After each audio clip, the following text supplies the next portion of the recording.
दृश्य प्रकाश विद्युत चुंबकीय विकिरण है जिसकी तरंग दैर्ध्य लगभग 380 से 800 नैनोमीटर के बीच होती है। 380 नैनोमीटर की तरंग दैर्ध्य का प्रकाश बैंगनी के रूप में देखा जाता है, जबकि 800 नैनोमीटर की तरंग दैर्ध्य का प्रकाश लाल के रूप में देखा जाता है। प्रकाश को आंखों द्वारा महसूस किया जाता है। आंखों में प्रकाश के कारण उत्पन्न आवेगों को मस्तिष्क तक ऑप्टिक नर्व द्वारा पहुंचाया जाता है, जिसे क्रेनियल नर्व 2 भी कहा जाता है। ऑप्टिक नर्व्स ऑप्टिक चियास्मा में आंशिक रूप से क्रॉस होते हैं, इसलिए प्रत्येक रेटिना के आंतरिक पक्षों से उत्पन्न आवेग विपरीत पक्ष के मस्तिष्क में क्रॉस हो जाते हैं। दूसरी ओर बाहरी पक्ष से आने वाले आवेग उसी पक्ष पर रहते हैं। मस्तिष्क में प्रवेश करने के बाद optic nerve fibre optic track के माध्यम से ऑसिपिटल लोब में स्थित दृश्य कॉर्टेक्स की ओर बढ़ते हैं। प्रकाश की भावना मस्तिष्क के सेरेब्रल कॉर्टेक्स में बनती है। आंखों में प्रवेश करने वाले प्रकाश की मात्रा को पुपिलरी लाइट रिफ्लेक्स द्वारा नियंत्रित किया जाता है। तेज प्रकाश में आइरिस की चिकनी मांसपेशियों द्वारा पुतली संकुचित होती है, जबकि कम प्रकाश में यह फैल जाती है। पुपिलरी लाइट रिफ्लेक्स एक असंवेदनशील रिफ्लेक्स है। इसका केंद्र मस्तिष्क के तने में स्थित है। इसलिए पुपिलरी रिफ्लेक्स का असामान्य संचालन मस्तिष्क के तने में चोट का संकेत है। आंखों को अतिरिक्त आंखों की मांसपेशियों द्वारा हिलाया जाता है। ये स्वैच्छिक नियंत्रण के तहत धारीदार मांसपेशियां हैं। विट्रियस चैम्बर आंख का मुख्य भाग बनाता है। आंख का क्रॉस सेक्शन 3 मुख्य परतें दिखाता है।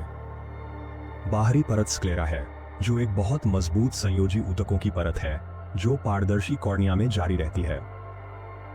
यह वह जगह है जहां आंख में प्रवेश करने वाला प्रकाश सबसे बड़े कोण पर अपवर्तित होता है। दूसरी परत चोरॉइड है, जिसमें रक्त वाहिकाएं होती हैं जो आंख को रक्त प्रदान करती हैं। आंख के सामने इसका निरंतरता सिलियरी बॉडी और आइरिस है। आइरिस की चिकनी मांसपेशियां पुपिलरी लाइट रिफ्लेक्स के लिए जिम्मेदार होती हैं। आइरिस में ऐसे रंग द्रव्य होते हैं जो मानव आंखों को उनका रंग देते हैं। सिलियरी बॉडी की चिकनी मांसपेशियां आंख के लेंस को देखे जाने वाले वस्तु की दूरी के अनुसार समायोजित करने को सुनिश्चित करती हैं, इसके वक्रता को बदलकर। लेंस सिलियरी बॉडी से सिलियरी जॉन्यूल्स के माध्यम से जुड़ा होता है। सिलियरी बॉडी जलीय ह्यूमर का उत्पादन करने के लिए भी जिम्मेदार होती है, जो तरल पदार्थ है जो अग्र कक्ष को भरता है।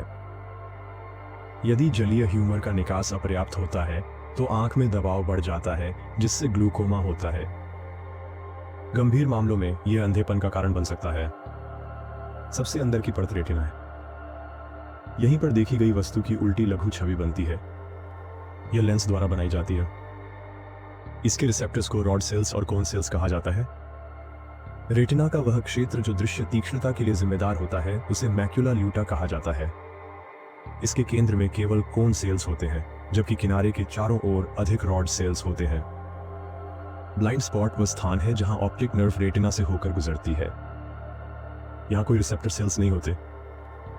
रेटिना में रिसेप्टर्स द्वारा उत्पन्न आवेग ऑप्टिक नर्व में तंत्रिका तंतुओं द्वारा मस्तिष्क तक पहुंचाए जाते हैं। रेटिना में रिसेप्टर्स को रॉड सेल्स और कोन सेल्स कहा जाता है। वे आवेगों को बाइपोलर सेल्स तक पहुंचाते हैं, जो गैंग्लियन सेल्स को उत्तेजित करते हैं। गैंग्लियन सेल्स के एक्सॉन्स ऑप्टिक नर्व का निर्माण करते हैं। रॉड कोशिकाओं में प्रकाश संवेदनशील रंग द्रव्य रोडोप्सिन होता है, जो एक प्रोटीन ऑप्सिन और एक विटामिन ए व्युत्पन्न रेटिनॉल से मिलकर बना होता है। रोडोप्सिन किसी भी तरंग दैर्ध्य की रोशनी के प्रति संवेदनशील होता है, इसलिए रॉड कोशिकाएं रंगों के बीच अंतर नहीं कर सकती। रॉड कोशिकाओं की उत्तेजना की सीमा कम होती है। एक एकल फोटोन उन्हें उत्तेजित करने के लिए पर्याप्त होता है, इसलिए वे कमजोर रोशनी में काम करते हैं। 3 प्रकार की कोन कोशिकाएं लाल, हरे या नीले प्रकाश के प्रति संवेदनशील होती हैं। उनका प्रकाश संवेदनशील रंग द्रव्य आयोडोप्सिन है, जो रोडोप्सिन के समान है, लेकिन इसमें एक अलग प्रोटीन होता है। कोन कोशिकाओं की उत्तेजना की सीमा रॉड कोशिकाओं की तुलना में अधिक होती है। वे कम रोशनी में सक्रिय नहीं होते हैं। यही कारण है कि हम सांझ के समय रंग दृष्टि खो देते हैं। हम अपनी परिधीय दृष्टि का उपयोग करके मंद सितारों को बेहतर देख सकते हैं, क्योंकि इस तरीके से उनकी छवियां मैकुला पर नहीं बनती, बल्कि संवेदनशील रॉड कोशिकाओं से समृद्ध क्षेत्रों पर बनती हैं। रंग अंधता का मतलब है कि एक प्रकार की कोन कोशिका गायब है या ठीक से काम नहीं कर रही है। रंग अंधता का सबसे सामान्य प्रकार लाल हरा द्विक्रोमेटिज्म है, जिसमें लाल और हरे रंगों के बीच अंतर करना मुश्किल होता है।